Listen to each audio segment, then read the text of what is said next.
எங்களுடைய தேசபக்தியை பற்றி பேசுகிற நீங்கள் உங்களுடைய தேசபக்தியை பற்றி ஒரு ஒரு புத்தகம் வந்திருக்கு வரப்போகிறது.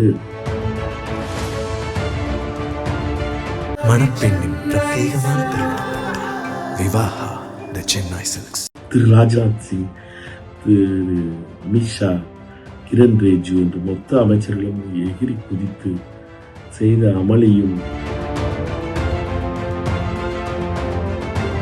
ராகுல் காந்தி அவர்கள் இந்த 4 வரி சைனா சீன எல்லையிலே என்ன நடந்தது என்பதை பற்றி இன்று முறையாக குடியரசு தலைவருக்கு நன்றி தெரிவிக்கின்ற தீர்மானம் என்று விவாதம் தொடங்கியது. முதல்ல எதிர்கட்சி ஆளுங்கட்சியினுடைய 2 உறுப்பினர்கள் பேசியிருப்பதனால எதிர்கட்சி தலைவர் பேசுவது வழக்கம். காங்கிரஸ் கட்சிக்கு மொத்தம் இருக்கின்ற 18 மணி நேரத்திலே 4 மணி நேரம் காங்கிரஸ் கட்சிக்கு பேசுகின்ற அவகாசம் இருந்தது. எதிர்கட்சி தலைவர் ராகுல் காந்தி அவர்கள் பேச்சை தொடங்கினார். அவர் பேச தொடங்கும் பொழுது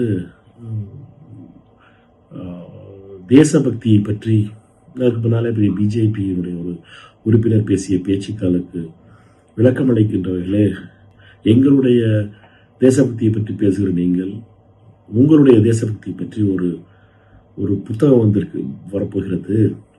இராணுவத்தினுடைய தலைமை தளபதியாக இருந்த திரு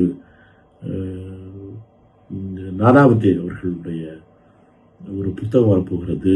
அந்த புத்தகத்தை பற்றி சில வரிகளை படிக்க விரும்புகிறேன் என்று சொன்னதுதான் காரணம்.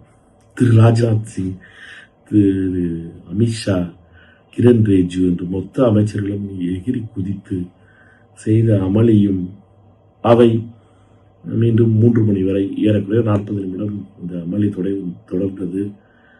3 மணிக்கு மீண்டும் ஒத்திவைக்கப்பட்டது. மீண்டும் 3 மணிக்கு கூடிய பொழுதும் இதே போலவே பிரதமர் சென்று விட்டார் மோடி அவர்கள். அமித்ஷாவும் எஸ்கேப் ஆயிட்டார். அதற்கு பின்னாலே ராஜ்நாத் சிங் அவர்களுடைய தலைமையிலே அது தொடர்ந்தது. மீண்டும் 4 மணிக்கு அவை ஒத்திவைக்கப்பட்டது.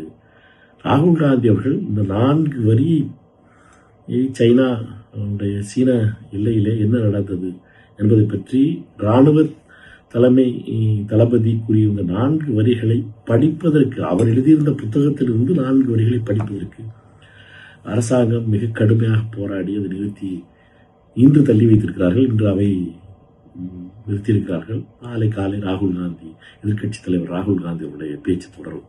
மணப்பெண்ணின் பிரத்யேகமான திருமணம் விவாஹா தி சென்னை சில்க்ஸ்.